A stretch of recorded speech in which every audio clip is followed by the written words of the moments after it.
All right, Eternians, here we go. We got to kick things off by discussing Masters of the Universe hitting our movie theater screens on June 5th of 2026, just a few short months away. We've gotten nothing from Masters of the Universe as of this recording. We've gotten nothing, but we got to talk about it. Hello everyone, welcome to Digital Charcuterie. My name is James. Thank you so much for stopping by. If you're looking forward to Masters of the Universe, hit that subscribe button because I'm going to be talking about it and discussing it with you all in the weeks, days, and months leading up to the release of He-Man. I'm going to say He-Man because that's what I called this show when I was a child. I was He-Man for Halloween. I was born in the early 80s, and He-Man was the best. Castle Grayskull cake for my birthday? Absolutely. He-Man Halloween costume? 100%. This is what I'm talking about. I can't wait for this movie. I watched the Dolph Lundgren one about 300,000 times. You know, it was He-Man. You watched it. But nothing beat the animated series, the cartoon, Saturday morning cartoon, all of the action figures. I still have some. My daughter takes one, plays with them all the time. I freaking love this franchise. I saw a live action He-Man in the Masters of the Universe at Canada's Wonderland in the 80s. I go deep. I can't wait for this movie. And I want to talk about it. I've been waiting to do this video. The one good thing about this movie is even if it is awful, it's still going to be better than the 1987 movie, right? Right? And the early screening word from Masters of the Universe 2026 is calling it amazing. So let's ride. From the top, this movie now officially a Travis Knight directed, Chris Butler scripted theatrical from Mattel, who is riding high on Barbie. And that might be something to laugh at, but the fact is Barbie made $1 billion. It was nominated for Oscars. Mattel wants to continue that trend.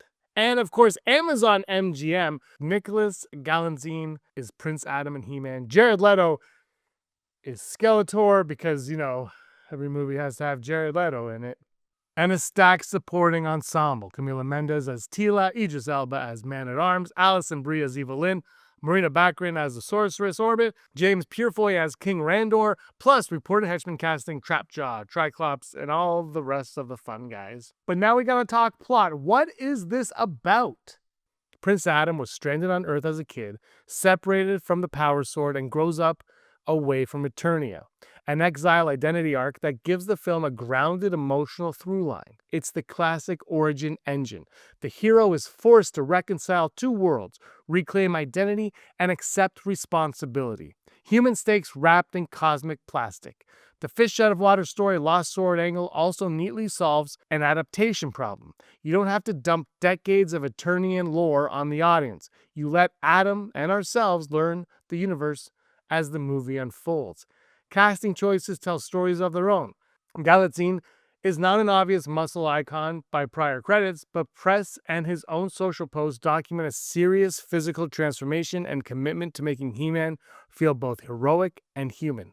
Idris Elba as Man-at-Arms gives the film gravitas and mentorship energy. Alison Brie and Marina Baccarin add the kind of scene-stealing, charismatic secondary presences that can make supporting roles memorable rather than checklisty.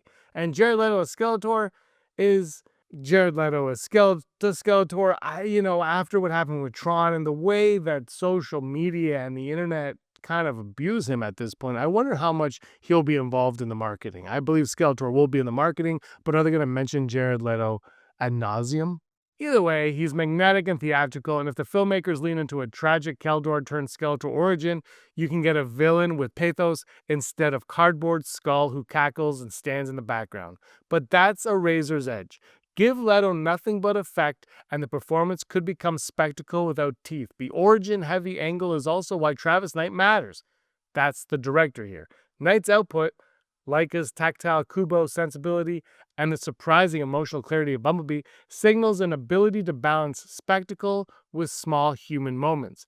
If Knight applies a tactical textured approach to Grayskull and the creatures work while letting the human beats land, this could feel less like a toy commercial and more like a mythic movie with costumes and conviction. Let's detour to the 1987 film because you can't talk about He-Man on screen without touching on the ghost of Dolph Lundgren's giant-shouldered, muscle-mystified space Viking.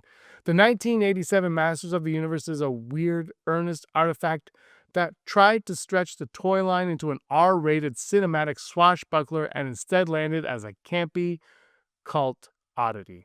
Langella's Skeletor is widely praised for commitment. The production made choice after choice that aged like gasoline on a hot day, and box office returns were underwhelming. The lessons filmmakers took from the 1987 outing is not avoid practical effects, but rather choose a tonal lane and stick to it.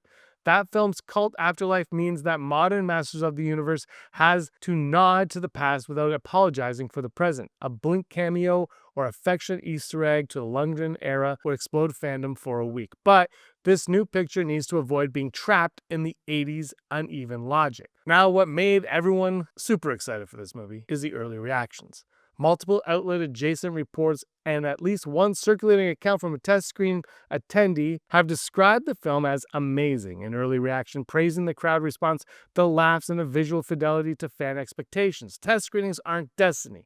Editing and marketing still shape the final product, but when the word amazing keeps reappearing across different reaction threads, and when cast interviews back to tonal claims, comedy plus heart plus spectacle, that's credible early momentum. Take the chorus of positive early impressions as promising but not final.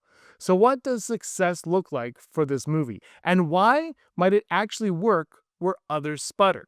First, an emotionally coherent Adam arc. Make him a person, not a bulging plot device. The Exile on Earth setup gives the screenwriters a place to put empathy and to bolt on mythic stakes without a decade of expository nightmares. Second, Skeletor needs a three-dimensional through line.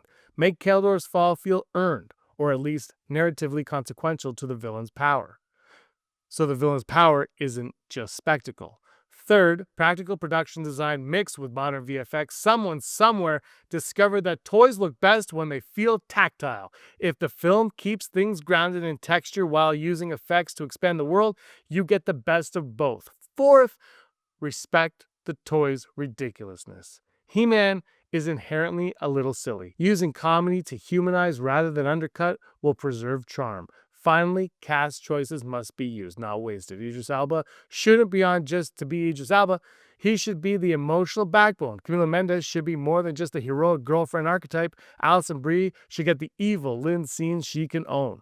If the movie misfires, it'll be for predictable reasons. A jokey script that undermines stakes and over-reliance on nostalgia checkboxes that produce merch shots instead of scenes. Or a Skeletor that's performance without menace. Jared Leto's involvement is definitely polarizing. He can be incandescent or he can be all surface.